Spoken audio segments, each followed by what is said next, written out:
Hmm. A'udzubillahi minasyaitonirrajim. Bismillahirrahmanirrahim.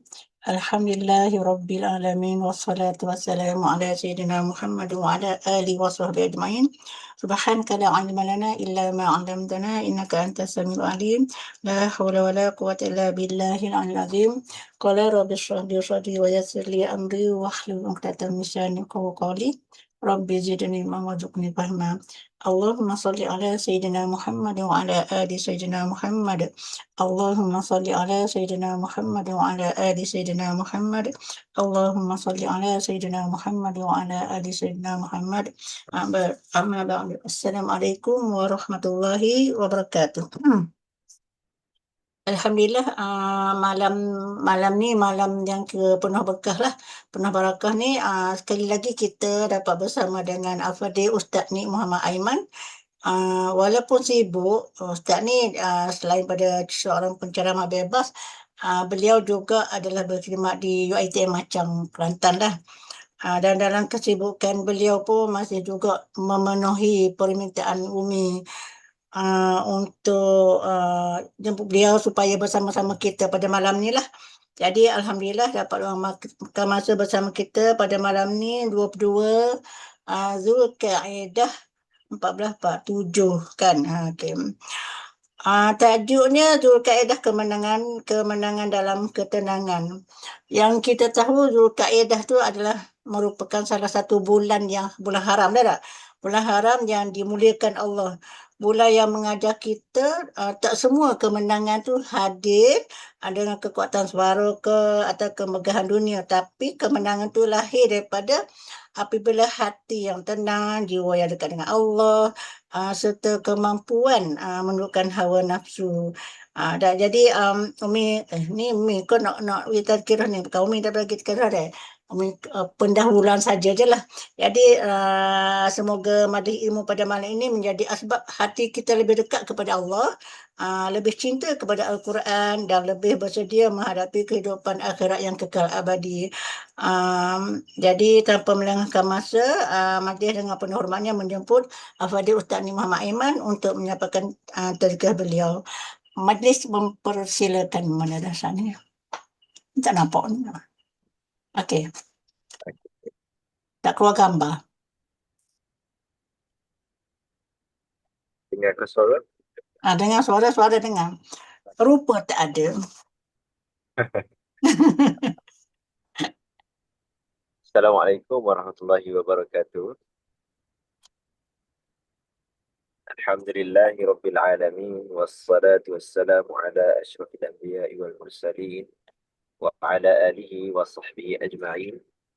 Qala subhanaka la ilma lana illa ma 'allamtana innaka antal alimul hakim. Wa la hawla wa la quwwata illa billahi al-'aliyyil 'azim.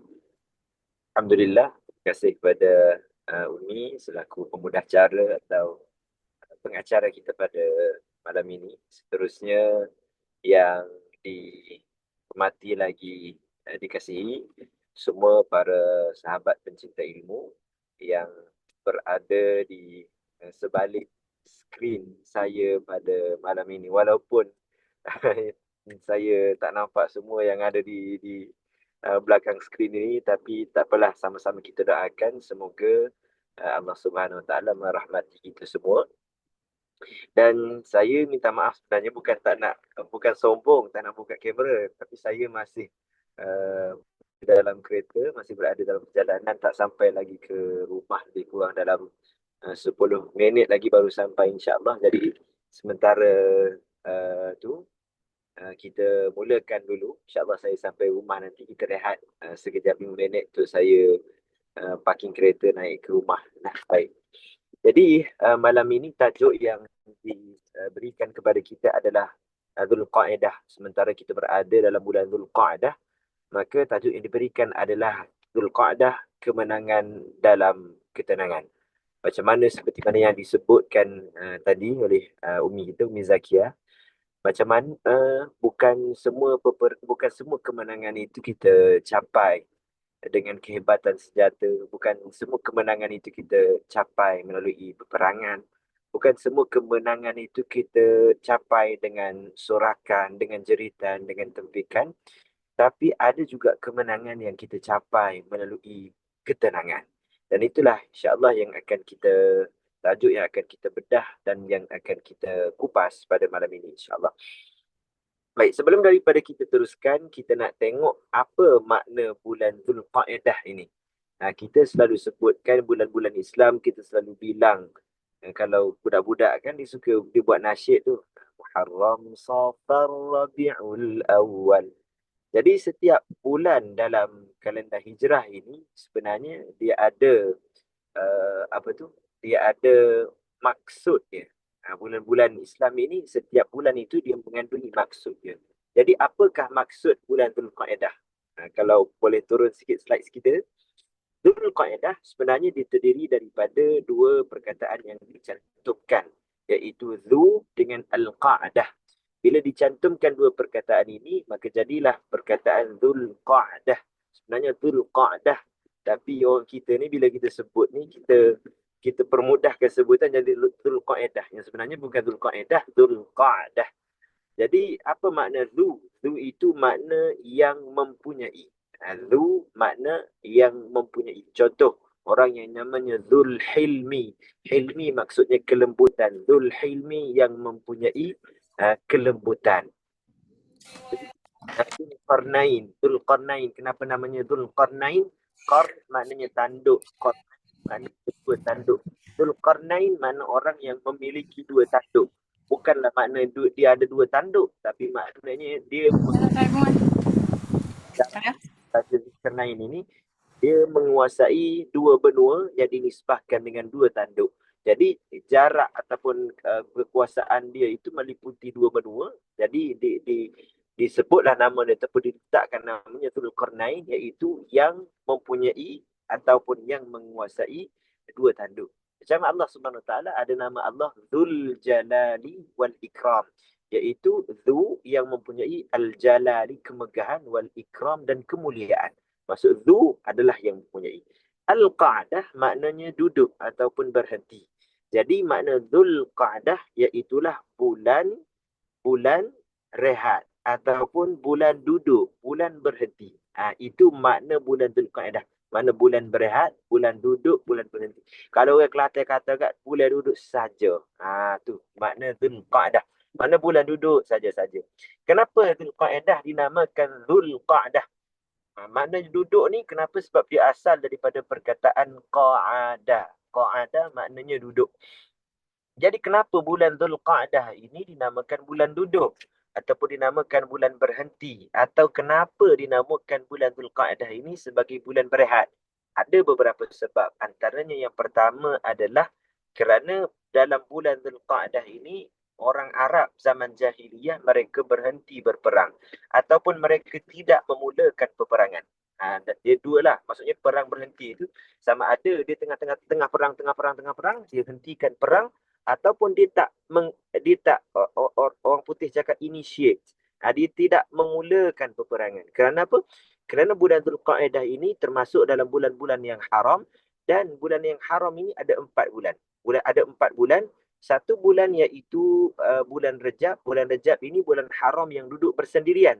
Dan 3 lagi bulan haram yang berangkai, iaitu bulan Dzulqa'dah, bulan Dzulhijjah dan bulan Muharram. Jadi bila tibanya bulan Muharram, dia menjadi permulaan ataupun pintu gerbang kepada 3 bulan yang haram yang berantai, iaitu bulan Dzulqa'dah, Dzulhijjah dan bulan Muharram. Jadi oleh kerana itu bila masuk sahaja bulan Dzulqa'dah, mulanya bulan haram, maka seperti mana yang kita tahu, bulan haram ini adalah bulan yang diharamkan berperang. Maka oleh kerana itulah bulan Dzulqa'dah dipanggil Dzulqa'dah, bulan rehat, bulan duduk saja. Sebab dalam bulan Dzulqa'dah ini, berhentinya ataupun terhentinya peperangan. Yang kedua adalah kerana persiapan untuk masuk ke musim haji. Sebab selepas Dzulqa'dah, Dzulhijjah. Dzulhijjah asal daripada perkataan hajj. Mana haji. Jadi Dzulhijjah bulan haji. Jadi bulan Dzulqa'dah ini adalah bulan orang Arab di Mekah pada suatu ketika dahulu. Mereka berehat. Mereka bersantai-santai. Sementara nak nanti pengunjung daripada seluruh pelosok dunia yang akan datang ke kota Mekah untuk melaksanakan ibadah haji. Dan yang ketiga, kenapa Dzulqa'dah ini dipanggil bulan santai, bulan rehat? Sebab dalam bulan Dzulqa'dah oleh kerana orang tak berperang. Jadi tak ada siapa pun yang berani untuk memulakan peperangan kerana takut akan ditimpa malapetaka, bala bencana. Maka perjalanan, khususnya perjalanan untuk pergi ke Mekah pada bulan Dzulqa'dah ini adalah lebih selamat. Oleh kerana itulah bulan Dzulqa'dah dipanggil bulan santai. Sebab perjalanan dalam bulan Dzulqa'dah ini lebih selamat. Baik. Seperti mana yang saya sebutkan di awal tadi, bulan-bulan Arab ini dia ada maksud di sebalik nama bulan Arab itu sendiri.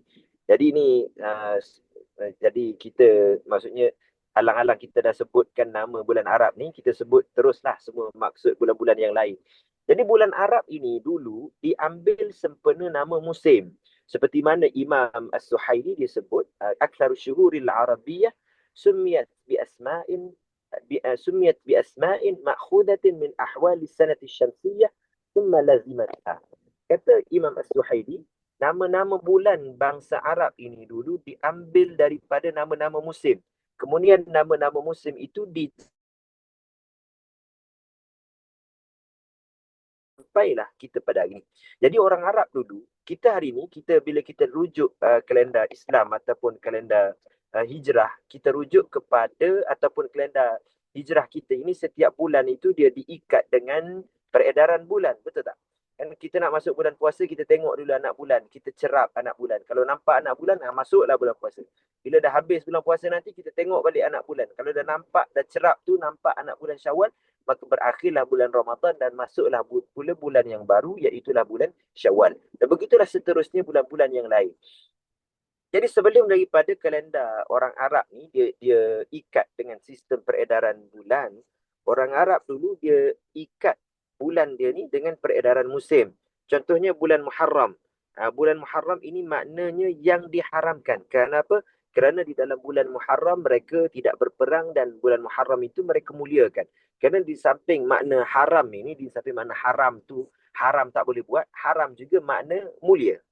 Baik. Yang kedua, bila habis je bulan Muharram, maka kota Mekah ni lengang, kosong. Sebab orang keluar pergi berburu, berperang dan sebagainya, maka bulan Safar, bila tibanya musim Mekah ni kosong, dinamakan Safar. Safar ni maknanya kosong. Kemudian bila datang lepas daripada bulan Safar, akan datang pula musim bunga. Musim bunga tu dalam bahasa Arab disebut Rabi'. Musim bunga ni dia ada 2 bulan. Rabi'ul awal, mula musim bunga. Rabi'ul akhir, penghujung musim bunga. Bila habis musim bunga, datang pula musim kering. Kering ni bukan panas. Tapi kering ni musim kering, musim beku, musim sejuk. Sejuk membeku sehingga air-air membeku, maka diletakkan nama musim sejuk tu dengan nama Jamad. Jamadul awal, permulaan musim beku. Jamadul akhir, permulaan musim kering ataupun musim beku. Habis musim beku, masuk pula bulan Rajab. Bulan Rajab ini kenapa dinamakan Rajab? Kerana berasal daripada perkataan Rajabah, iaitu muliakan.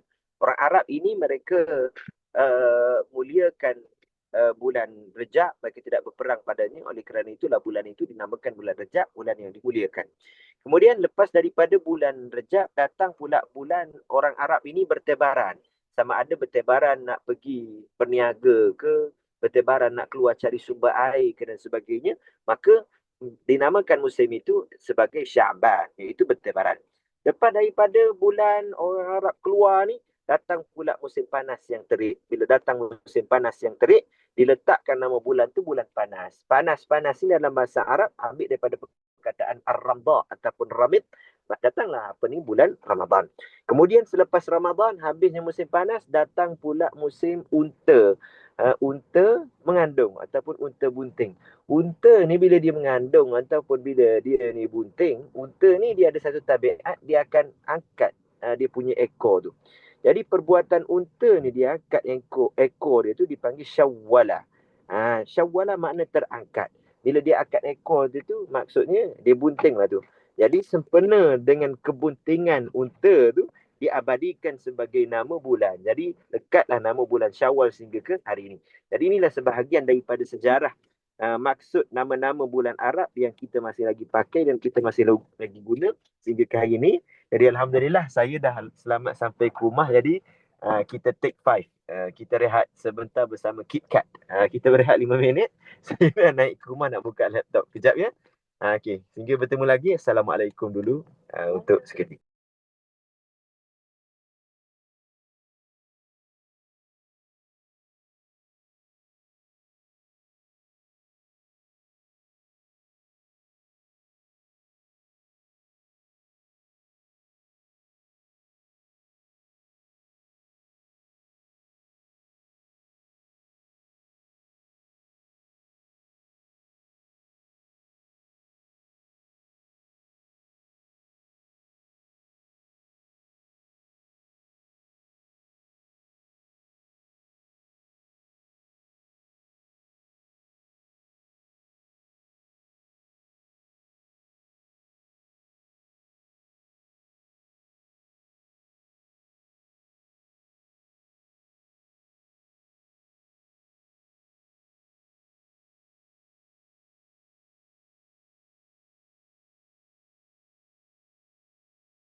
Ustaz nak sambung share screen ke atau saya teruskan ke macam mana Ustaz?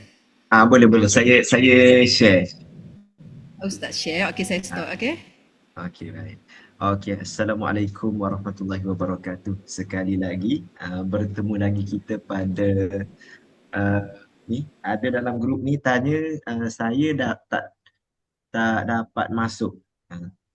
Baik, jadi alhamdulillah kita syukur kepada Allah Subhanahu Wa Taala kita dapat teruskan lagi insya-Allah. Baik, jadi tadi saya kongsikan beberapa maklumat tentang sejarah nama-nama bulan dalam kalender hijrah kita ataupun dalam bahasa Arab. Baik.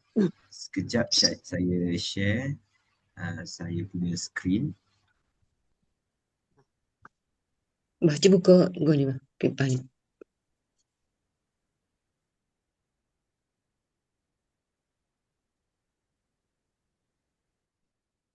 Okey. Nampak ke skrin saya?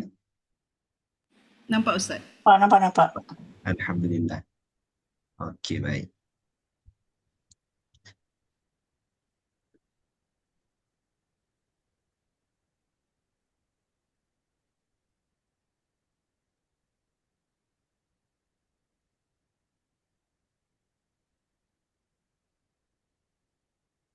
Okey. Baik. Tadi sampai sini. Baik, kita seterusnya kita nak pergi kepada sebelum pada kita kupas tajuk kita iaitu kemenangan dalam ketenangan. Kita nak tengok sedikit beberapa peristiwa yang bersejarah dalam bulan Dzulqa'dah. Baik. Dalam bulan Dzulqa'dah ada banyak peristiwa yang berlaku baik sebelum hijrah dan juga selepas hijrah. Tapi kita nak fokus malam ini kepada 4 peristiwa sahaja. Tapi jangan kita kata ada 4 ini sahaja peristiwa yang berlaku dalam bulan Dzulqa'dah. Ada banyak lagi peristiwa, antaranya adalah perkahwinan baginda Nabi SAW. Tapi kita nak fokus malam ni, insya-Allah kita akan fokus kepada yang 4 ini sahaja. Baik. Iaitu yang pertama perjanjian Hudaibiyah berlaku pada bulan Dzulqa'dah tahun yang ke-6 Hijriah. Kemudian pada tahun yang sama, oleh kerana bila mana Nabi SAW asalnya nak pergi perjanjian Hudaibiyah ini asalnya kerana nak mengerjakan umrah asalnya. Tapi oleh kerana umrah ni tak jadi, maka terjadilah Bai'atul Ridwan, yang mana selepas daripada Bai'atul Ridwan inilah tuan-tuan yang menyebabkan terjadinya perjanjian Hudaibiyah. Tetapi kenapa kalau kita baca dalam kitab sirah biasanya diletak tajuk perjanjian Hudaibiyah dulu. Kemudian barulah Bai'atul Ridwan. Kenapa dia tak letak Bai'atul Ridwan? Sebabnya asalnya Nabi SAW ketika mana nak pergi buat perjanjian Hudaibiyah ni, Nabi keluar dengan niat untuk mengerjakan umrah. Dan daripada peristiwa inilah yang menyebabkan berlakunya perjanjian Hudaibiyah. Tapi sebelum termenterainya perjanjian Hudaibiyah, dia ada satu lagi cerita. Ini dipanggil cerita dalam cerita. Jadi Bai'atul Ridwan ini adalah sebahagian daripada peristiwa perjanjian Hudaibiyah. Maka oleh kerana itu kalau kita baca dalam kitab sirah, dia letak tajuk besar perjanjian Hudaibiyah. Bawah perjanjian Hudaibiyah barulah dia letak peristiwa Bai'atul Ridwan. Baik. Kemudian yang ketiga peristiwa Umratul Qadha. Qadha ni maknanya ganti, umrah ganti. Sebab waktu Nabi nak pergi buat umrah tahun yang ke-6 Hijriah dalam bulan Dzulqa'dah, hasrat tersebut tidak tersampai. Maka oleh kerana itulah pada tahun 7 Hijrah, Nabi datang balik untuk melaksanakan umrah qadha, iaitu umrah ganti. Kemudian pada tahun 8 Hijriah pula berlaku umrah Ji'ranah. Ji'ranah ataupun Ji'irranah selepas daripada berlakunya peristiwa peperangan Hunain. Baik. Jadi kita tengok kesinambungan dia. Bulan Dzulqa'dah tahun 6 Hijrah berlaku Hudaibiyah dan Bai'atul Ridwan. Tahun ke-7 Hijriah bulan Dzulqa'dah berlaku umrah ganti. Tahun ke-8 Hijrah bulan Dzulqa'dah berlakunya perang ataupun berlakunya umrah Ji'ranah selepas daripada perang Hunain. Baik. Kita pergi yang pertama, perjanjian Hudaibiyah. Cerita perjanjian Hudaibiyah ini dia bermula ketika mana satu hari Nabi SAW mimpi Nabi ini masuk ke kota Mekah. Bila Nabi bermimpi masuk ke kota Mekah, Nabi masuk mengerjakan tawaf, Nabi masuk untuk mengerjakan umrah. Nabi SAW cerita mimpi itu kepada para sahabat. Bila berlakunya ni? Berlaku pada tahun 6 Hijriah. Makna tahun 6 Hijriah ni makna apa? Maknanya ketika mana Nabi meninggalkan kota Mekah, Nabi meninggalkan kota Mekah, Nabi menuju ke mana? Nabi menuju ke kota Madinah. Nabi hijrah ke kota Madinah. Telah pun berlalu selama 6 tahun. 6 tahun dah berlalu tinggalkan kota Mekah. Jadi Nabi, para sahabat ni dah 6 tahun dah tak balik ke Mekah ni, tiba-tiba Nabi ni mimpi masuk dalam kota Mekah. Kalau kita lah, contohnya kita lah, kita kerja luar negara ataupun tak payah luar negara lah, kerja luar negeri, lama tak balik, tiba-tiba Allah takdirkan kita ni mimpi. Allah takdirkan kita ni mimpi kampung halaman kita. Agak-agak apa yang jadi? Kalau Kelantan ni dia kata gelepar doda-doda nak klik, gelepar doda-doda. Menggelupur lah nak balik. Jangan kata duduk ni lama tak balik. Saya ni zaman degree dulu kan, saya duduk dekat UTM Skudai Johor. Saya hampir setiap minggu saya balik ke Kota Baru. Walaupun Johor ke Kota Baru ni 12 jam perjalanan, tapi nak bagi tahunya teringat dekat kampung halaman dia dah. Jadi bila Nabi SAW bermimpi masuk ke kota Mekah, Nabi ni, mimpi Rasulullah, mimpi para Nabi ini adalah wahyu. Jadi Nabi berpandangan, bila Nabi musyawarah dengan para sahabat, mereka berpendapat ini adalah satu tanda bahawasanya Nabi akan mengerjakan umrah bersama dengan para sahabat. Jadi pada bulan Dzulqa'dah tahun yang sama, tahun 6 Hijriah, Nabi keluar bersama dengan para sahabat, jumlahnya adalah seramai 1,400 orang sahabat untuk keluar daripada kota Mekah menuju ke mana? Menuju ke kota Madinah. Niatnya adalah niat untuk mengerjakan umrah tanpa niat perang. Maksudnya keluar tu bukan nak berperang. Dia adalah cara dia kalau nak berperang tu macam mana, kalau keluar tu hanya semata-mata kerana nak berjalan-jalan tu macam mana, dia lain lah cara ataupun proses dia ini. Baik. Jadi tuan-tuan sidang hadirin hadirat yang dirahmati lagi dikasihi oleh Allah Subhanahu wa taala, bila mana keluar ini asalnya ramai yang nak keluar, tapi yang keluarnya hanya seramai 1,400 orang sahaja sahabat, sebab mereka dihasut. Mereka dihasut oleh golongan munafikin. Orang munafik ni cakap tak payahlah pergi buat umrah. Kalau kamu pergi buat umrah kan nanti kalau tiba-tiba nanti tengah-tengah jalan nanti kamu kena tahan ke, kena bunuh kan dan sebagainya, tak ke menyusahkan diri sendiri, tak payahlah pergi buat umrah. Susah diri kamu juga nanti kalau kalau tak jadi ke, kalau kena tahan ke dan sebagainya. Maka oleh kerana itu yang keluar ni 1,400 orang sahaja yang keluar. Maknanya yang keluar ni 1,400 semuanya solid sahabat Nabi yang betul-betul beriman. Cumanya dalam ramai-ramai itu ada seorang sahaja yang munafik. Nanti kita akan cerita sekejap lagi. Baik, dalam perjalanan Nabi ni disekat beberapa kali. Antaranya Nabi SAW disekat di satu tempat yang bernama Usfan. Di situ Nabi disekat, dan sekali lagi Nabi SAW disekat di mana? Di satu tempat yang bernama Dzul Tuwa. Jadi dua-dua tempat ini adalah biasa tempat-tempat yang akan dilalui oleh mereka yang nak menuju ke Makkah daripada kota Madinah. Jadi Nabi SAW ni dapat tahu awal lagi sebenarnya. Nabi dapat tahu awal lagi sebelum daripada sampai di tempat yang dikatakan mereka akan ditahan itu. Tuan-tuan. Jadi Nabi di Usfan ini Nabi ditahan oleh satu kabilah, nama kabilah itu kabilah Kinanah. Nota kita lah kabilah Kinanah. Di Dzul Tuwa pula Nabi ditahan oleh satu pasukan yang dikirim oleh kerajaan Mekah yang dipimpin oleh Khalid Al-Walid. Ketika ini Khalid Al-Walid belum lagi memeluk agama Islam. Khalid Al-Walid. Jadi sebelum Nabi sampai di Usfan, Nabi dah dapat berita dah. Di sana kabilah Kinanah dah tunggu. Jadi Nabi lalu ikut jalan lain. Bila Nabi sampai dekat Dzul Tuwa, Nabi pula dapat berita yang mana mereka akan disekat oleh Khalid Al-Walid. Maka Nabi SAW tukar laluan, lalu ikut arah lain. Kenapa? Kerana tujuan mereka adalah bukan untuk berperang.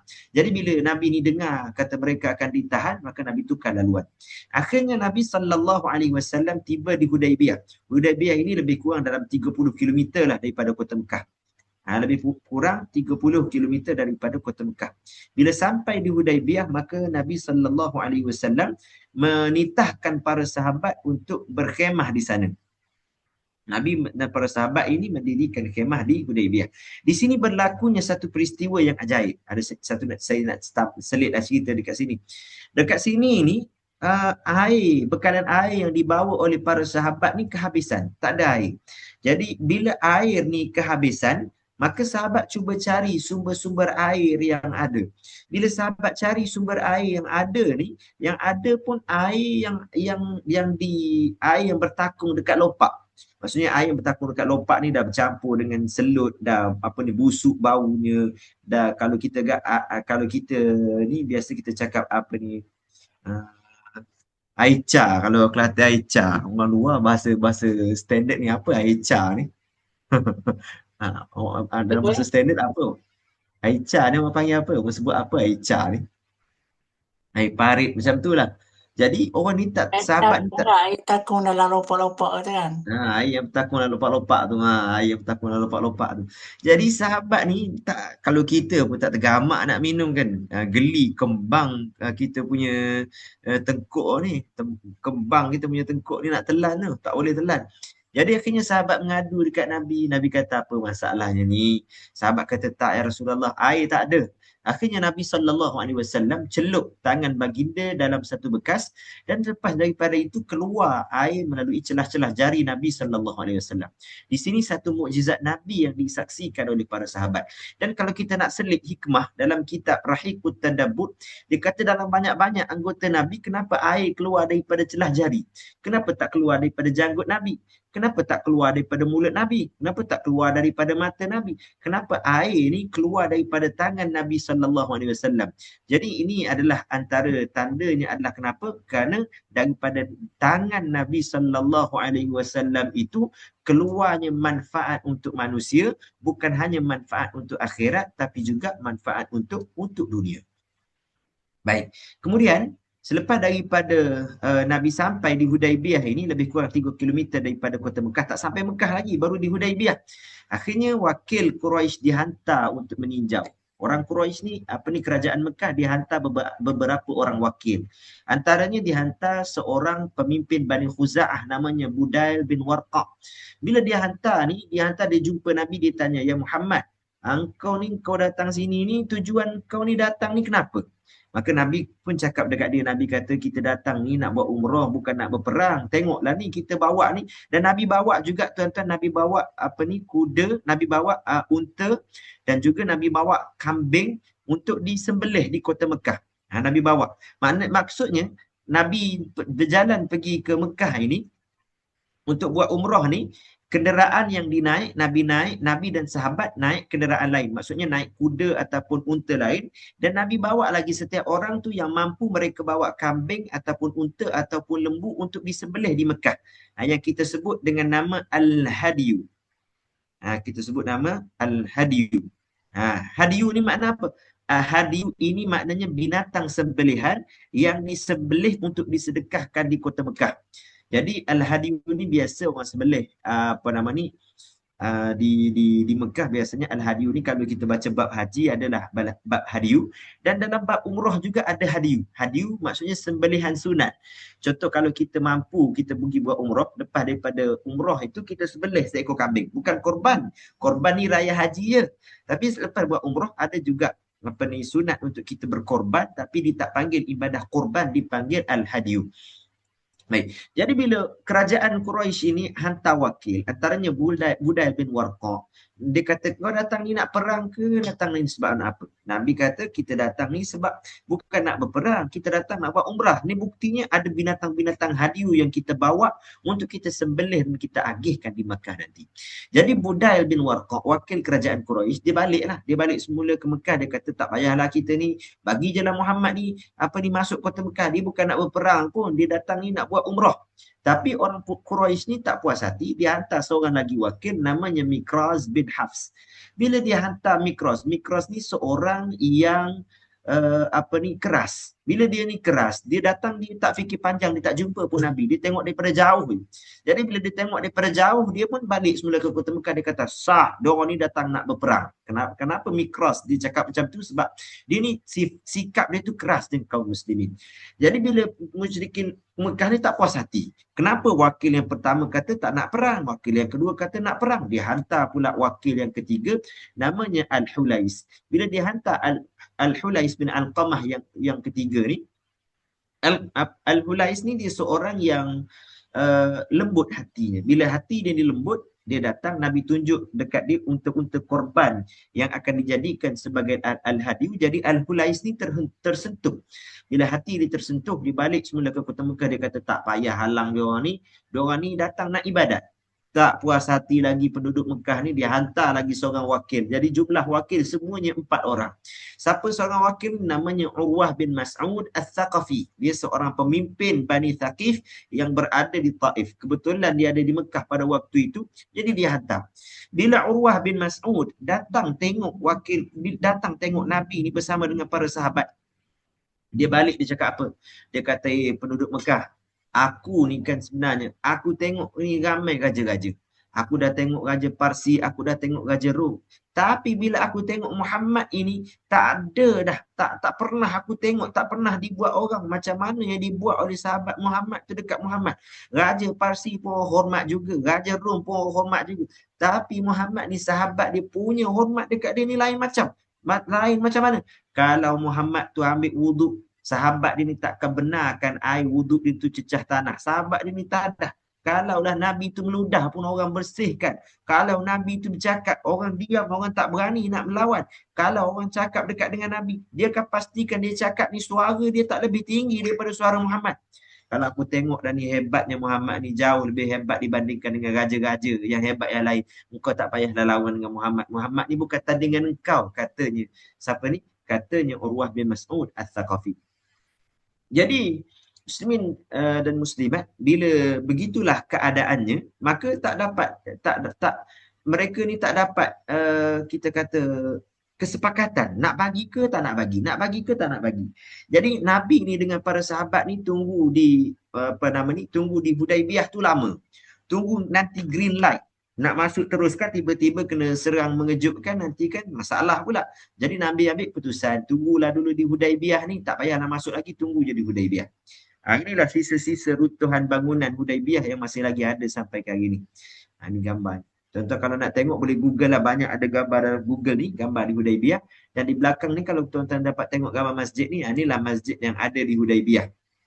Biasa kalau jemaah haji ataupun jemaah umrah, kalau mereka buat lawatan ziarah ke Hudaibiyah, dia akan singgah di sini. Dan di sini jugalah biasa kalau siapa nak buat umrah tu, bila alang-alang singgah tu, dia bawa kain ihram, dia mandi sunat ihram, dia pakai kain ihram siap-siap, dan dia niat ihram di sini, di Hudaibiyah. Salah satu kita kata tempat ataupun miqat untuk niat ihram. Baik. Dia sekat sikit kan. Ya. Dia sekat dia sikit je. Dia ada dinding pula sekarang kat luar ni. Sekarang dah ada dinding, dah tak boleh masuk Tak, bukan dia ada kat luar ni sikit. Oh, dekat luar ada dinding. Dia tak bagi masuk macam mana? Dia tak tahu macam bagi masuk kan, macam mana bangun tadi. Sebab saya last pergi 2 tahun lepas tu, alhamdulillah boleh masuk lagi dalam ni. Mungkin dia buat dinding lah, ramai sangat. Umi bagi orang ni baru 2 bulan ya. Sebab kalau tengok dinding dia pun ni, kalau datang seorang pegang, datang seorang pegang, datang seorang pegang, datang seorang tolak ni, takut lama-lama runtuh kan. Mungkinlah. Jadi ni gambar dia lah, boleh tengok nanti dalam internet. Jadi bila Nabi dan para sahabat ni tunggu lama sangat, akhirnya Uthman kata, tak apalah ya Rasulullah, aku ni pergilah. Sebelum Uthman pergi tu, Nabi suruh Umar sebenarnya.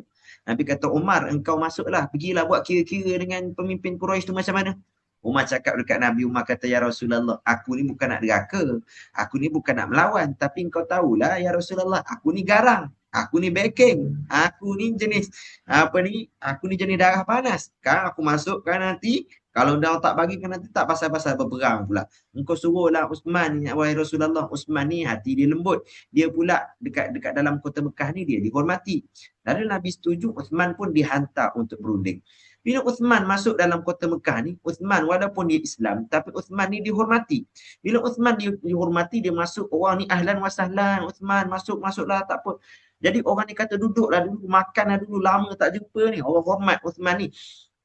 Jadi bila Uthman masuk ke dalam kota Mekah, orang ni hormat dia, bagi dia duduk. Orang cakap ke Uthman, nantilah dulu kita nak buat mesyuarat. Uthman ni sampai pemimpin pembesar kota Mekah cakap dekat Uthman apa tahu? Dia cakap, Uthman, kalau engkau nak tawaf, boleh tawaf, kita orang bagi. Uthman cakap apa? Uthman cakap, aku tak akan tawaf selagi mana kaki Nabi aku tak menjejak kota Mekah ini. Jadi pemimpin Mekah ni dia ambil masa 2-3 hari nak mesyuarat. Bila ambil masa 2-3 hari, Uthman ni, Nabi dengan para sahabat yang lain tunggu, tak pulang-pulang, tak balik-balik. Mana Uthman ni? Bila tak pulang-pulang, last kali tersebarlah berita bahawa Uthman telah dibunuh. Tak ada dah, Uthman ni dah kena bunuh dah. Bila Uthman ni dah kena bunuh tu, tak tersebar beritanya bahawasanya Uthman ni dah dibunuh, maka semua sahabat Nabi SAW mereka berbai'ah, berjanji taat setia bersama dengan Nabi SAW. Bai'ah itulah dikenali dengan nama Bai'atul Ridwan, di mana mereka berbai'ah bersama dengan Rasulullah di bawah sepohon pokok. Digelar juga mereka ini dengan nama Ahli Syajarah. Ada dalam beberapa siri peperangan selepas daripada Bai'atul Ridwan ini, antaranya perang perang Khaybar dan juga perang Hunain. Kalau Nabi nak panggil mereka khusus yang berperang, yang berbai'ah dengan Nabi ketika mana berlakunya perjanjian Hudaibiyah ini, Nabi akan panggil, ya ahlas syajarah, wahai mereka yang pernah berjanji taat setia bersama dengan Nabi di bawah sebatang pohon di mana? Di Hudaibiyah. Jadi setiap sahabat Nabi ini datang berbaiat seorang demi seorang, berjabat tangan, bersalam dengan Nabi dan berjanji taat setia bersama Nabi. Ya Rasulullah, kalau perang-perang, kalau balik-balik. Maksudnya janji taat setia yang tidak berbelah bagi kepada Nabi sallallahu alaihi wasallam. Jadi termasuklah semua ni Nabi kenal. Nabi cam seorang-seorang datang sehingga ada seorang yang tak datang. Seorang yang tak datang dia duduk mana? Seorang yang tak datang tu dia duduk bersembunyi di belakang seekor unta yang merah. Maka apa yang Nabi cakap? Nabi cakap pada hari ini Allah Subhanahu Wa Taala ampunkan semua dosa kamu. Allah janjikan syurga bagi semua yang berbaiat kecuali seorang laki-laki yang enggan berbaiat yang berada di belakang unta merah. Tuan-tuan muslimin dan muslimat, ibu-ibu, ayah-ayah, adik kakak yang dirahmati lagi dikasihi oleh Allah Subhanahu Wa Taala, maka kita sambung cerita kita sedikit lagi.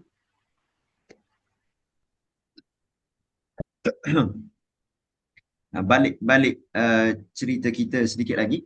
Kemudian akhirnya bila penduduk Mekah ni dengar kata Nabi ni, sahabat-sahabat Nabi dah berbaiat dengan Nabi ni, dah berbaiat taat setia, maka orang Mekah ni takut.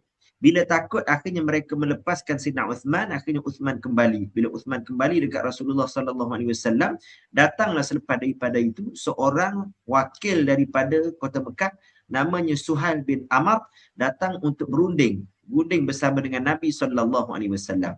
Antara isi rundingannya, yang mana isi rundingan inilah yang menjadi terma dalam perjanjian Hudaibiyah. Ringkasannya ada 6 terma dalam perjanjian Hudaibiyah. Yang pertama, gejatan senjata selama 10 tahun.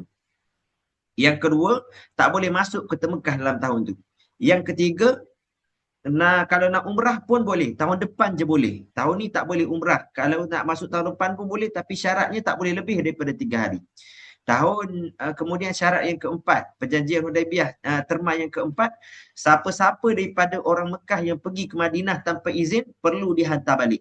Syarat yang kelima, tapi kalau mana-mana warga Madinah yang pergi ke Mekah tak perlu dipulangkan balik. Kemudian syarat yang keenamnya adalah semua kabilah bangsa Arab ini dibenarkan untuk memilih sekutu. Maksudnya mana-mana kabilah Arab, kalau mereka ni pilih nak bersekutu dengan Muhammad, dipersilakan. Siapa yang nak bersekutu dengan Quraisy, dipersilakan. Jadi bila mana di meterai perjanjian Hudaibiyah ini, maka secara rasminya Nabi tidak akan masuk ke dalam kota Mekah pada waktu itu. Sebahagian sahabat kan bila kata Nabi ni kata, Nabi kata apa? Nabi kata kita tak masuk dah kota Mekah ini, maka Nabi mengarahkan para sahabat untuk mencukur ataupun memotong rambut masing-masing. Nabi suruh semua sahabat ni cukurlah rambut, maksudnya tanda apa? Tanda bertahallul. Tapi oleh kerana bertahallul sebelum daripada sempat menyelesaikan kerja-kerja umrah, tak sempat tawaf, tak sempat sa'i, maka mereka semua menyembelih haiwan masing-masing untuk kita kata sebagai dam ataupun sebagai ganti kerana bertahallul sebelum daripada sempat mengerjakan kerja-kerja umrah. Jadi sebahagian sahabat ni bila mana Nabi ni arahkan mereka bertahallul, ada sahabat yang tak nak bertahallul, sedih. Antaranya Sayyidina Umar berjumpa Nabi, "Ya Rasulullah, betul ke engkau ni Rasulullah?" "Ya, kenapa?" "Ya Rasulullah, engkau dah berjanji dengan kami, yang engkau janji dah kita ni tahun ni macam-macam mana pun, engkau dah janji kita macam-macam mana pun kita akan masuk dalam kota Mekah." Maka Nabi jawab kepada Umar, Nabi kata, "Umar, aku dijanji kita akan masuk dalam kota Mekah, tapi aku tak berjanji tahun ni."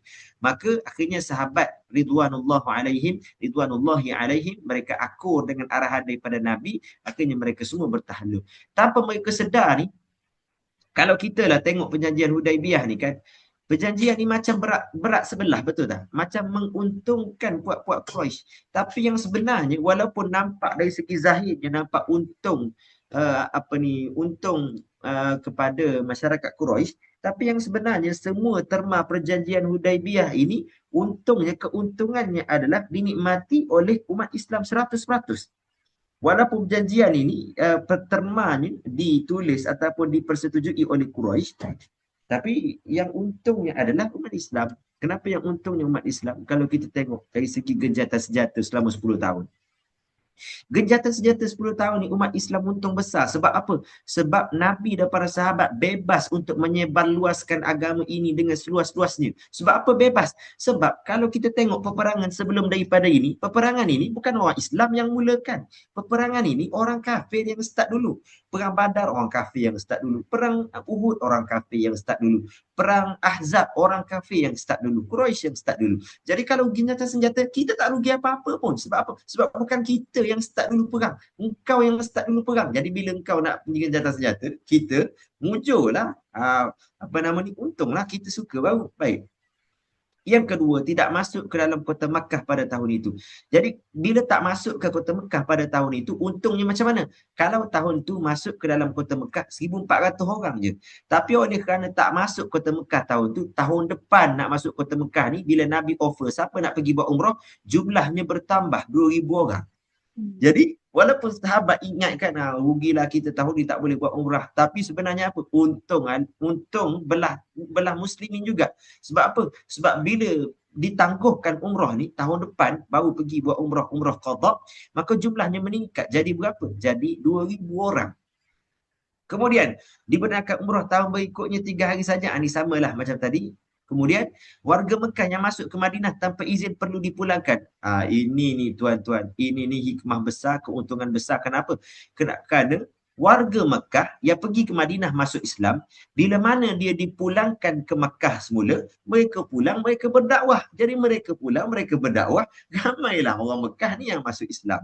Warga Madinah yang pergi ke Mekah tak perlu dipulangkan. Yang ni juga untung orang Islam. Sebab apa? Sebab katalah kalau ada orang Madinah yang murtad, Kemudian mereka balik ke Mekah. Bila mereka balik ke Mekah, orang yang dah murtad ni, bila dia balik ke Mekah, tak rugi sikit pun. Maksudnya orang Islam ni tak rugi sikit pun. Ada pun tak untung, hilang pun tak rugi. Jadi kalau dia orang balik ke Mekah, tak dipulangkan pun memang tak kisah. Satu laginya, kalau ada warga Madinah yang masuk Islam, kemudian mereka pergi ke Mekah. Jadi bila orang Mekah tak payah pulangkan mereka duduk di Mekah, mereka boleh berdakwah. Jadi untung juga Islam. Kemudian semua kabilah bebas memilih sekutu. Arab Quraisy ni dia ingat bila dia buat perjanjian macam ni, dia ingat bangsa Arab yang lain tu ingat macam dia orang ni nak berpakat dengan Quraisy. Rupa-rupanya bila dibuat perjanjian macam ni, kabilah-kabilah Arab ini, majoritinya memilih untuk bersama dengan Nabi sallallahu alaihi wasallam. Sehinggalah 2 tahun lepas daripada perjanjian Hudaibiyah kan berlaku pada tahun 6 Hijrah, berlaku pada tahun 6 Hijrah. Selepas daripada 6 Hijrah ni, 2 tahun selepas daripada itu, pada tahun 8 Hijrah berlakunya peristiwa Fathu Makkah. Sewaktu peristiwa Fathu Makkah ini, tuan-tuan tengok, tahun 6 Hijrah, 2,000 orang sahaja yang bersama Nabi pergi ke Mekah untuk buat umrah. Tapi 2 tahun selepas daripada itu, tahun 8 Hijrah, jumlah pasukan Nabi untuk pergi Fathu Makkah itu 10,000 orang. Tuan-tuan bayangkan dalam masa 2 tahun, jumlah pasukan Nabi ini bertambah daripada 2,000 kepada 10,000. Kenapa? Sebab majoriti kabilah Arab memilih untuk bersekutu bersama dengan Nabi SAW. Jadi daripada 6 terma perjanjian Hudaibiyah ini, 100% menguntungkan Islam dan kaum muslimin. Masa Baik. ni kafir Quraisy dia tak perasan lah kan, yang dia buat perjanjian ni menguntungkan orang Islam. Dia tak perasan ke dia perasan? Dia sebenarnya tak perasan. Dia ingatkan untung dia. Dia ingatkan dia yang untung. Dia ingatkan dia yang untung. Macam tadilah, dia ingatkan semua kabilah ni akan pilih dia, tapi sebenarnya tak pilih dia pun. Dia ingatkan bila genjatan senjata ni senang dia, tapi sebenarnya Islam yang senang, sebab yang memulakan peperangan biasanya puak-puak musyrikin. Jadi inilah dipanggil senjata makan tuan. Jadi oleh kerana genjatan senjata ni 10 tahun, jadi Nabi ni tak menghadapi ancaman daripada Quraisy. Nabi ambil peluang untuk menyebarkan agama ini. Antara apa yang dibuat oleh Nabi adalah Nabi hantar surat kepada maharaja dunia. Ini contoh surat Nabi lah.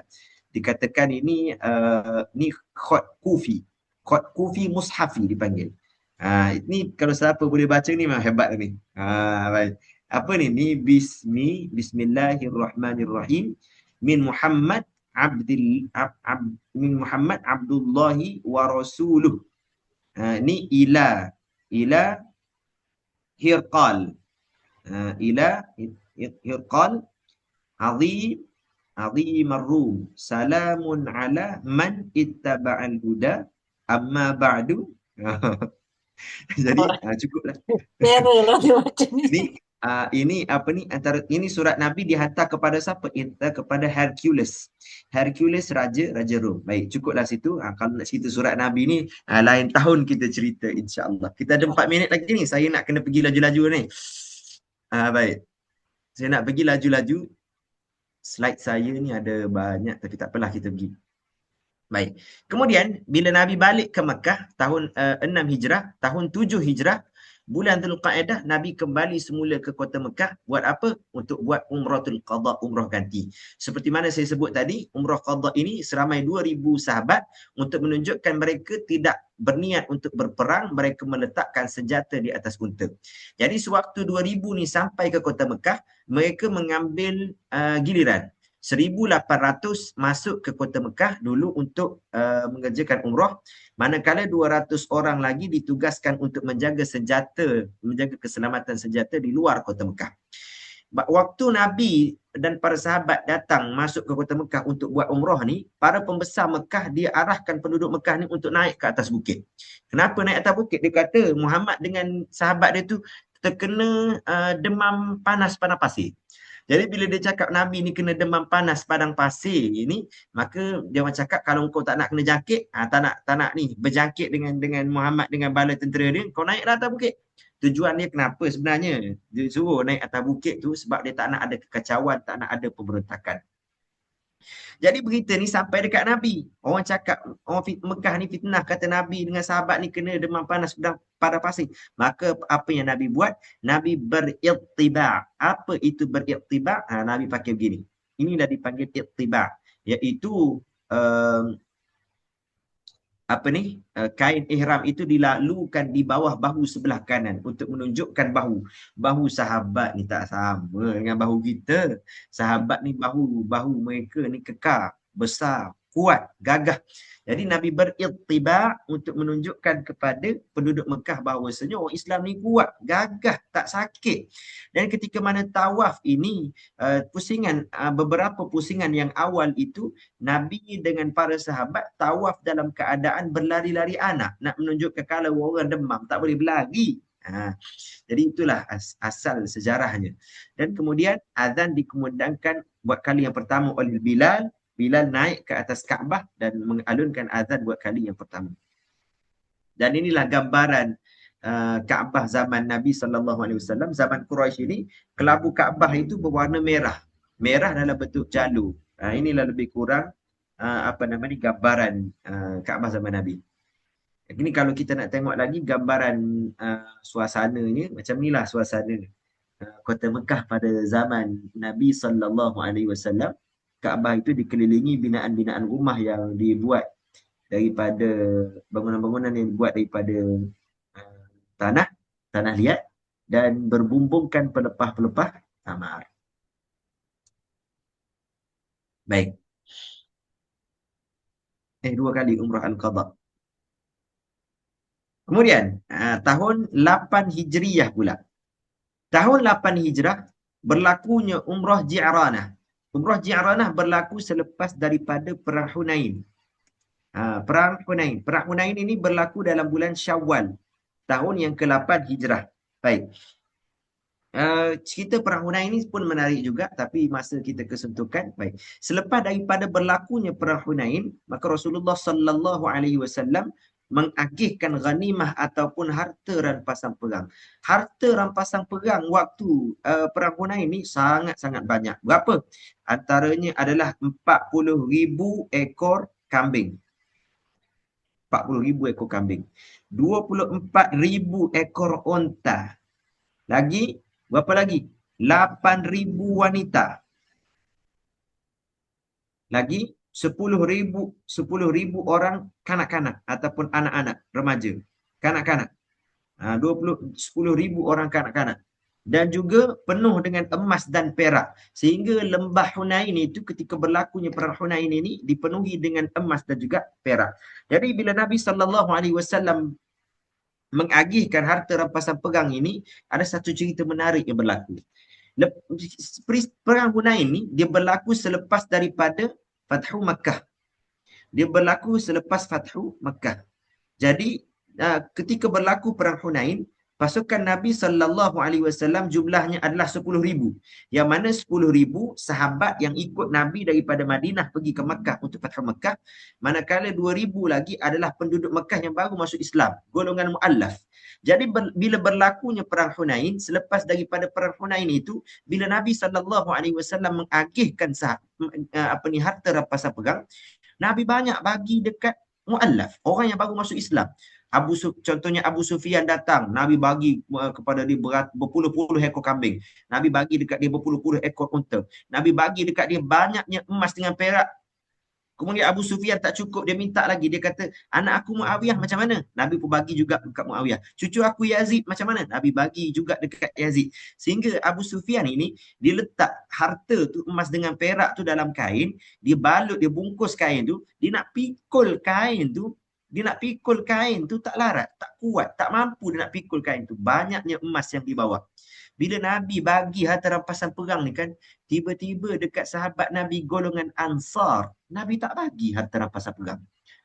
Orang lain Nabi bagi banyak, tiba-tiba orang Ansar ni Nabi tak bagi. Sedangkan orang Ansar ni mereka lah kelompok yang awal yang berjihad, yang berjuang bersama Nabi SAW. Tiba-tiba waktu Nabi bagi harta rampasan perang ni, Nabi tinggal orang Ansar. Orang Ansar ni sedih. Orang Ansar ni dia berhimpun, dia buat mesyuarat. Dia kata Nabi ni dah tak ingat ke dekat kita? Nabi ni orang kampung dia Mekah ni dah masuk Islam, Nabi nak tinggal kita lah ke? Sehingga bila Nabi berjumpa dengan orang Ansar, Nabi tanya apa? Nabi kata, wahai orang Ansar, aku nak tanya kamu wahai Ansar, engkau berkira ke wahai Ansar? Korang ni berkira ke aku bagi dekat orang lain emas 10,000, kambing 10,000, unta 10,000. Aku bagi dekat orang lain, aku tak bagi kat engkau berkira ke wahai orang Ansar? Wahai orang Ansar, kata Nabi dekat orang Ansar, orang lain balik ke rumah bawa emas, bawa perak. Orang lain balik ke rumah bawa kambing, bawa unta. Sedangkan engkau wahai Ansar, engkau pulang ke Madinah membawa Rasulullah. Engkau berkira ke wahai orang Ansar. Bila orang Ansar dengar Nabi cakap macam ni, keluar air mata, menangis mereka ni. Menangis, mereka cakap apa? Wahai Muhammad, wahai Rasulullah, tak apalah, biarlah orang lain membawa balik harta kekayaan, tapi cukuplah kami membawa balik engkau wahai Rasulullah bersama-sama dengan kami.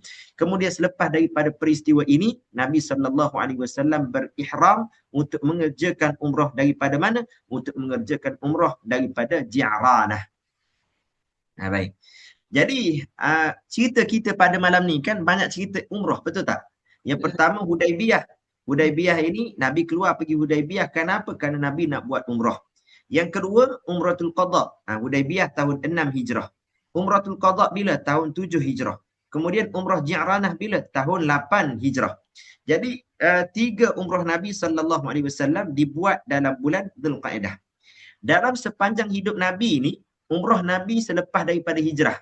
Ni saya lupa tulis. Kalau siapa yang nak buat nota tu tulis. Selepas hijrah.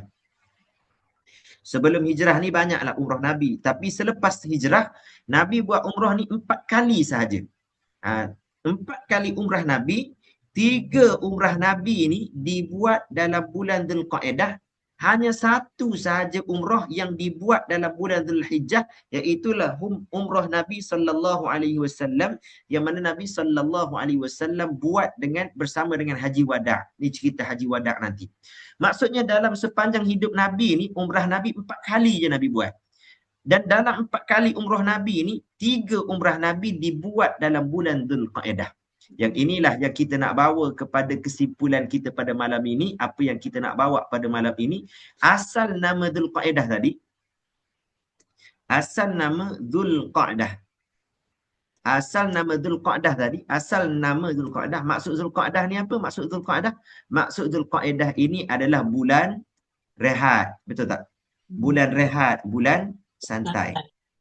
Tapi walaupun nama bulan ni bulan rehat, walaupun nama bulan ni bulan santai, tapi Nabi berehat ke bulan ni? Nabi tak berehat bulan ni. Nabi santai ke bulan ni? Nabi tak bersantai dalam bulan ni. Tapi apa yang dibuat oleh Nabi SAW dalam bulan ini, Nabi buat umrah. Berapa kali? 3 kali umrah Nabi buat dalam bulan Dzulqa'dah. Jadi dalam kitab Rahiqut Tadabbur, dia bincang kenapa umrah Nabi ni 3 kali Nabi buat. Mana daripada 4 bulan tu, 3 kali Nabi buat umrah dalam bulan Dzulqa'dah. Nak bagi tahu kepada kita apa? Nabi ni suka menyalahi nama kalau nama itu membawa makna yang kurang baik. Nama yang kurang baik, maka Nabi suka menyalahi nama itu. Contohnya Dzulqa'dah. Dzulqa'dah ni kan bulan rehat, bulan santai. Sedangkan kita orang Islam, rehat kita di mana? Rehat kita di syurga. Atas dunia ni bukan tempat untuk berehat. Dunia ni tempat untuk kita beribadah. Dunia ni tempat untuk kita berusaha. Dunia ini tempat untuk kita menghadapi ujian. Maka Nabi nak tunjuk walaupun nama tu nama bulan rehat, tapi Nabi tak rehat bulan tu. Nabi buat ibadat bulan tu. Bahkan bukan calang-calang ibadah. Ibadah umrah yang dikerjakan oleh Rasulullah sallallahu alaihi wasallam. Apa Nabi nak bagi tahu kita? Apa nak bagi tahu kepada kitanya adalah walaupun nama tu rehat, tapi kita tak ambil nama tu rehat, kita rehat serehat-rehatnya, kita buat ibadat. Kita apa nama ni? Kita fokus, kita tekun dengan ibadat kita kepada Allah Subhanahu Wa Taala. Maka apa pengajaran kita boleh ambil? Jangan kita jadikan nama kita, gelaran kita sebagai limit, sebagai penghalang untuk kita usaha dengan lebih lagi. Contoh, kita kadang-kadang orang panggil kita sebahagian daripada kita ni duduk dekat rumah dekat surau, ada surau. Surau ada sebahagian surau ada masjid, betul tak? Surau, sebahagian daripada jawatankuasa surau ni kata, tak apalah kita buat program, tak payahlah buat program besar-besar, kita buat program biasa-biasa je lah sebab kita surau, kita bukan masjid. Tak, sepatutnya walaupun nama kita ni surau ni kecil, tak sebesar masjid, tapi kita jangan gunakan nama surau itu sebagai satu limit untuk buat kita ni kalau buat program pun buat sambil lewa, umpama melepaskan batuk di tangga. Tak, kita buat dengan hebat, walaupun nama kita surau tapi kita buat dengan lebih baik. Contoh lain, masjid. Ada masjid bandar, ada masjid yang kampung. Dari masjid kampung ni, tak apalah kita masjid kampung ni tak payahlah buat besar-besar, kita buat biasa-biasa je lah, kita masjid kampung je pun. Tidak, walaupun nama kita ni orang kampung, masjid kampung, tapi kita buat lebih daripada nama kita. Kenapa? Kerana inilah contoh yang ditunjukkan oleh Nabi. Walaupun nama bulan tu bulan santai, bulan rehat, tapi Nabi tak rehat dalam bulan tu. Nabi buat amal ibadat, dan amal ibadat yang memerlukan kepada kekuatan fizikal, iaitulah ibadat umrah. Kita contohnya, kita bukan ustaz, kita bukan ustazah. Tak apalah, aku bukan ustaz, aku bukan ustazah. Tak, walaupun kita ni, taraf kita ni, kita bukan ustaz, kita bukan ustazah, tapi kita tak gunakan itu sebagai alasan untuk kita tidak berdakwah. Walaupun kita ni nama kita bukan memikul gelaran ustaz, bukan memikul gelaran ustazah, tapi kita tetap menunaikan tanggungjawab kita. Balighu anni walau ayat, sampaikanlah daripadaku walaupun satu ayat. Kenapa? Kerana tak nanti kita ni dapat title ustaz dulu baru kita nak berdakwah.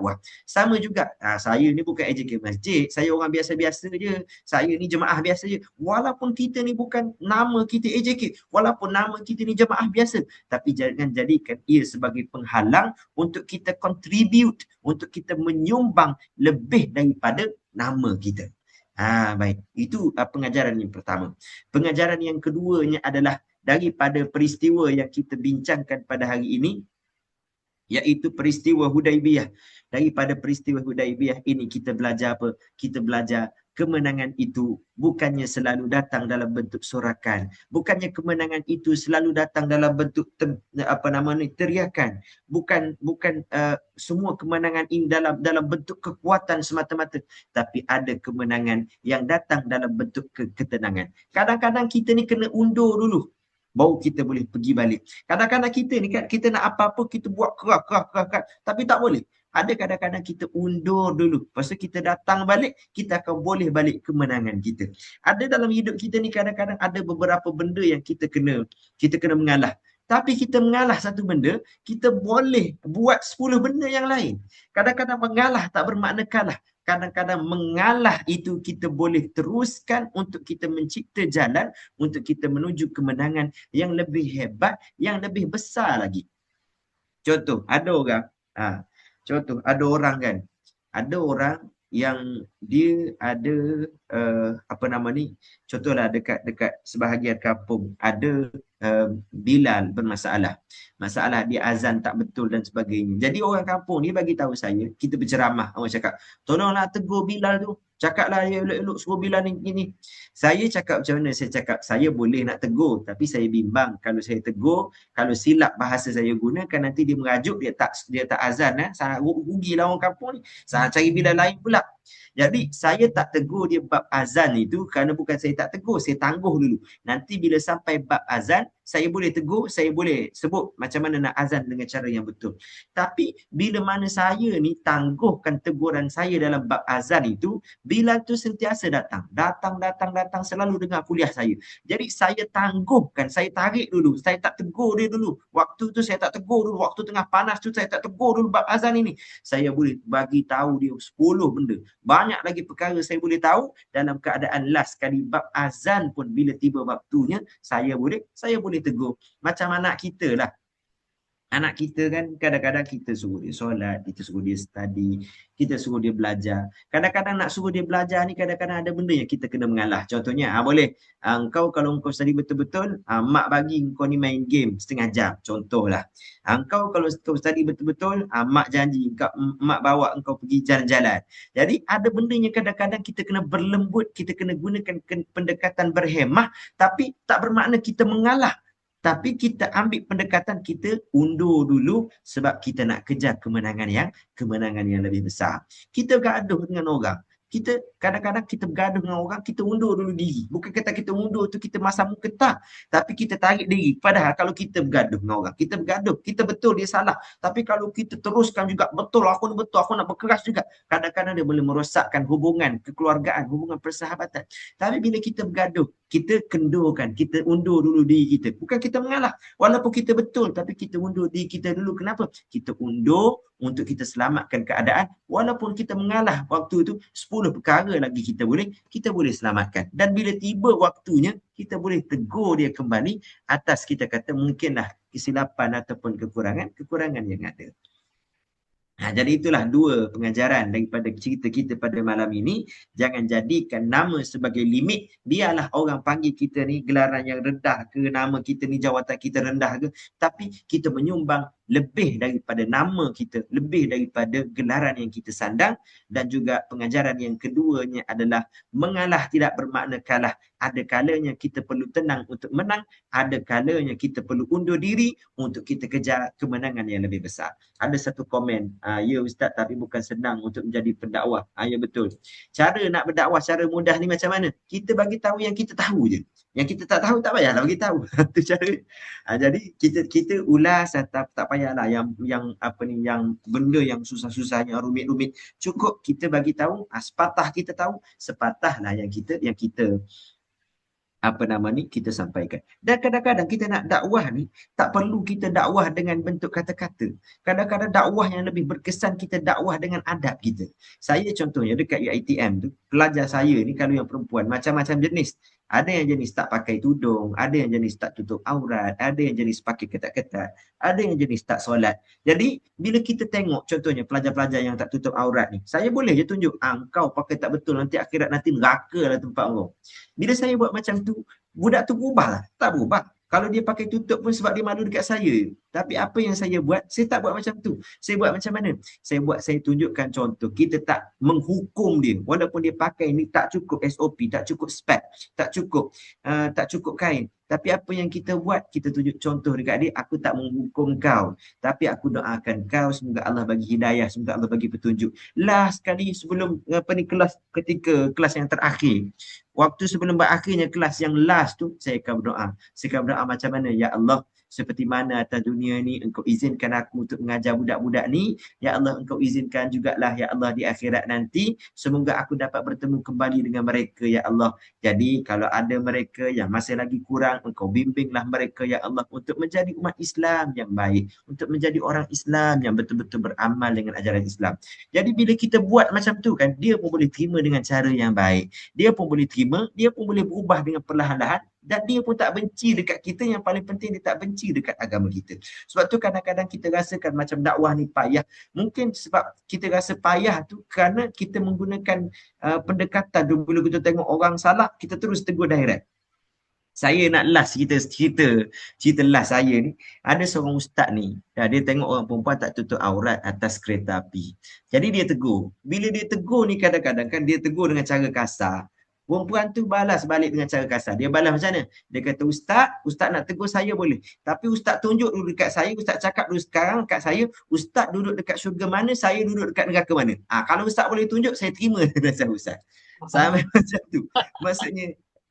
Maksudnya kita nak berdakwah ni bukan sesuatu cara yang mudah, bukan benda yang mudah, benda yang susah, tapi kita buat dengan cara macam mana untuk kita kata kita buat dengan cara ikut kemampuan kita tu nak buat macam mana. Kita berdakwah dengan kadar apa yang kita tahu, dan kita berdakwah dengan cara yang betul. Ada kalanya berdakwah tak perlu dengan cara menegur, ada kalanya berdakwah dengan cara berdoa, ada caranya berdakwah dengan kata-kata yang baik, ada cara berdakwah dengan cara kita berkawan, ada caranya kita berdakwah dengan cara kita tunjukkan contoh teladan yang baik. Ada caranya berdakwah adalah dengan cara membimbing. Contoh, ada pelajar saya yang tak solat. Bila kita tahu dia tak solat kan, kita mu ni nak jadi gapo ni tak sembahyang best. Jadi apa yang cara yang saya buat bila pelajar tak solat, pelajar yang rapat pula dengan kita, cara yang saya buat macam mana? Cara yang saya buat adalah saya cakap dekat dia, kita ni kawan-kawan. Pelajar kan kadang-kadang pelajar dengan rapat macam kawan. Kita ni kawan-kawan, tapi aku ni sedih lah satu benda. Kenapa? Sedih apa? Dia tanya. Saya ni sedih lah sebab bila kawan-kawan kan kita ni takkan nak kawan atas dunia je. Kalau boleh naklah kawan sekali sampai ke syurga. Kat syurga pun aku pun nak jumpa lah juga dengan kau. Oh iya ke? Lepas tu kalau kau tak solat, macam mana kita nak jumpa balik dekat syurga? Kau solat nanti kan, kalau silap aku masuk neraka, kau boleh tarik aku masuk syurga. Tak apalah, saya janji saya solat. Saya janji saya solat. Maksudnya ada kadang-kadang kita buat kawan dengan cara itu, mad'u kita ataupun target dakwah kita ini mereka boleh terima, dan mereka boleh mereka boleh berubah. Baik, jadi saya rasa cukuplah sekadar tu dulu perkongsian kita malam ni. Ni saya dah makan masa 20 minit dah ni, melepasi garis penamat. Tapi alhamdulillah ya, masih tidak berganjak ya semua. Mudah-mudahan Allah rahmati kita semua. Ya, terima kasih, syukran ala husni istima'ikum. Terima kasih atas perhatian yang diberikan. Semoga Allah Subhanahu wa taala rahmati kita semua. InsyaAllah apa yang baik itu datang daripada Allah Subhanahu wa taala, dan segala kekurangan datang daripada kelemahan daripada diri saya sendiri. Walaupun hakikatnya semua yang baik, yang buruk, semuanya takdir daripada Allah Subhanahu wa taala semuanya. Semoga Allah rahmati. Apa salah silap saya mohon kemaafan. Mudah-mudahan Allah rahmati. Aqul ma sami'tum wa astaghfirullah li wa lakum. Wabillahil hidayati wat taufiq. Wassalamualaikum warahmatullahi wabarakatuh. Waalaikumsalam warahmatullahi wabarakatuh. Warahmatullahi wabarakatuh. Alhamdulillah, terima kasih perkongsian yang memang menarik sekali lah bagi Umi lah, terutama tentang susunan maksud nama-nama bulan Arab tu tadi kan. Memang selama ni memang tak tahu pun, memang betul. Memang menarik dia tu. Jadi di sini setinggi-tinggi penghargaan kami wakil daripada semua mengkata tinggi penghargaan kepada Fadil Ustaz Imam Aiman atas perkongsian ilmu yang memang begitu menarik, dan semoga kita doakan semoga setiap baik ilmu yang disampaikan menjadi saham akhirat yang berpanjangan, cahaya dalam kehidupan beliau, serta sebab ramai lagi hati kembali kepada dekat dengan Allah Subhanahu Wa Taala. Dan semoga kita doakan semoga Allah Subhanahu Wa Taala mengenukan juga kepada beliau kesihatan yang baik, keberkatan umur, keluasan rezeki, istiqamah dalam menyebarkan ilmu yang bermanfaat, Dan Amin. lagi dan dipertemukan jodoh. Ya, tak kahwin lagi ni. Dia jodoh dengan yang baik-baiklah insya-Allah. Dan apa yang kita tahu ilmu yang bermanfaat itu ilmu yang lahir daripada hati yang ikhlas akan mudah menyentuh hati-hati yang mendengarnya. Jadi di sini sekali lagi mengucap terima kasih sekali kepada Ustaz. Dan insya-Allah nak jemput lagi ni kan, betul tak semua? Kan memang ada nak jemput lagi insya-Allah. Tapi nanti menanya tak sibuk tak sibuk, tapi insya-Allah sebab mungkin tak tahu dah baca ayat apalah dia bolehlah kot terima tu kan. Jadi di sini kita sampai sini dulu dan minta juga terima kasih kepada semua yang istiqamah dalam mencari ilmu-ilmu halwa untuk ilmu akhirat ni. Di sinilah. Jadi sudahi dengan wabillahi taufiq. Wassalamualaikum warahmatullahi wabarakatuh. Waalaikumsalam warahmatullahi wabarakatuh. Wabarakatuh. Assalamualaikum warahmatullahi wabarakatuh. Terima kasih banyak Ustaz. Terima kasih banyak Umi. Assalamualaikum.